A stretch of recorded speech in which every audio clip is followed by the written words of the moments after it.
এই তিনটি ভুলে মেয়েদের তলপেটে হচ্ছে মরণ ব্যাধি ক্যান্সার। চিন্তার ভাঁজ পড়েছে স্বাস্থ্য বিশেষজ্ঞদের কপালে। এবার হঠাৎ করেই মেয়েদের তলপেটে ক্যান্সারের মহামারী হতে শুরু করেছে। আর এই ক্যান্সারে আক্রান্ত হয়ে দিনের পর দিন মৃত্যুর সাথে লড়াই করছে ঘরের নারীরা। এই তিনটি ভুলের কারণেই মেয়েদের তলপেটে ক্যান্সার হয়। এই কথা 1400 বছর আগেই বলে গিয়েছিলেন আমাদের প্রিয় নবী সাল্লাল্লাহু আলাইহি ওয়াসাল্লাম। এত বছর পরে এখনকার আধুনিক স্বাস্থ্য বিশেষজ্ঞরা তারই সত্যতা প্রমাণ করেছে। যারা রাসূলুল্লাহ সাল্লাল্লাহু আলাইহি ওয়াসাল্লামকে বিশ্বাস করেন তারা মন থেকে আলহামদুলিল্লাহ কমেন্ট করে যাবেন। প্রিয় দর্শক, ভিডিওটি যত বেশি সম্ভব শেয়ার করে দিবেন। আপনার একটি শেয়ারে হয়তো বেঁচে যেতে পারে হাজারো মা বোনের জীবন, এবং আপনার পরিবারের নারীদেরকে অবশ্যই এই বিষয়ে সতর্ক করবেন। বিশেষ করে মেয়েদের জন্য আজকের ভিডিওটি দেখা অত্যন্ত জরুরি। গবেষণায় দেখা গেছে বাংলাদেশ, ভারত ও পাকিস্তানের মহিলারাই এই রোগে সবচেয়ে বেশি আক্রান্ত হচ্ছে। বর্তমান বিশ্বে প্রতি 2 মিনিটে একজন নারী এই ভয়াবহ ক্যান্সারে আক্রান্ত হয়। একটি সমীক্ষায় দেখা গেছে প্রতি বছর 70 লাখ নারী নতুন করে মরণ ব্যাধি এই রোগে আক্রান্ত হচ্ছে, শুধুমাত্র এই তিনটি ভুলের কারণে। কারণ বেশিরভাগ মহিলারাই এই ক্যান্সার সম্পর্কে অবগত নয়। অনেকে লোকলজ্জার ভয়ে কারোর সাথে এই বিষয়টি শেয়ারও করতে পারে না। চলুন জেনে নেই কোন তিনটি ভুলে মূলত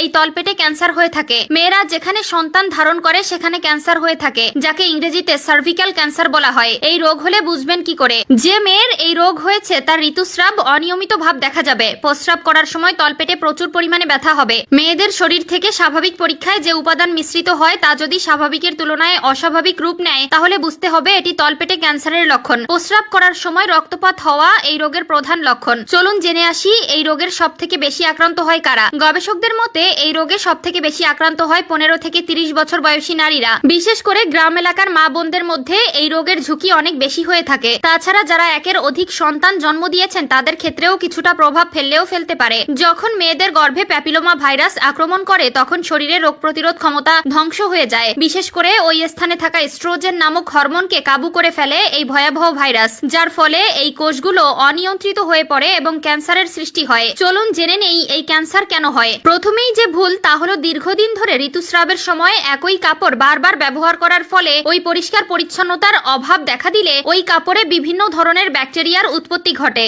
যা মেয়েদের শরীরে খুব অনায়াসে প্রবেশ করতে পারে। অল্প বয়সে যে মেয়েদের বিয়ে দেওয়া হয় তাদের এই ভাইরাসে আক্রমণের সম্ভাবনা বেশি থাকে। চিকিৎসা বিজ্ঞানীদের মতে যে কোনো মেয়ের বিয়ের পাশাপাশি পুরুষের সঙ্গে মেলামেশার জন্য নির্দিষ্ট একটি বয়স রয়েছে, এবং সেই নির্দিষ্ট বয়সের আগে যদি তার শারীরিক সম্পর্ক করে তবে তার শরীরে এই ভাইরাসের আক্রমণ দেখা দিতে পারে। গবেষকদের মতে অস্বাভাবিক মেলামেশা এই ক্যান্সারের আরো একটি বড় কারণ। তাদের মতে মেয়েদের মেলামেশার জন্য একটি নির্দিষ্ট সময়সীমা থাকে, তবে সেই সীমা লঙ্ঘন করে যদি ঘন ঘন মেলামেশা করা হয় তাহলে হরমোন মারাত্মক ক্ষতিগ্রস্ত হয়, যার ফলে পেপোলিমা ভাইরাসের জন্য এই ক্যান্সারের সৃষ্টি হয়। 3 নম্বরে সব থেকে বড় ভুল হলো একই সাথে অনেক পুরুষের সঙ্গে মেলামেশায় জড়ানো। আমরা সকলেই জানি একজন মানুষের শরীরে এক এক ধরনের ভাইরাস থাকে। অনেকের সাথে মেলামেশার জন্য এই ভাইরাস মেয়েদের শরীরে প্রবেশ করে, যার ফলে একটি সময়ে ধীরে ধীরে ভাইরাস প্রতিরোধ করার ক্ষমতা হারিয়ে যায়, ফলে সৃষ্টি হয় ক্যান্সারের। তাই আজ থেকে নিজে সতর্ক হন এবং সচেতনতা বাড়াতে ভিডিওটি সকলের কাছে শেয়ার করে দিন।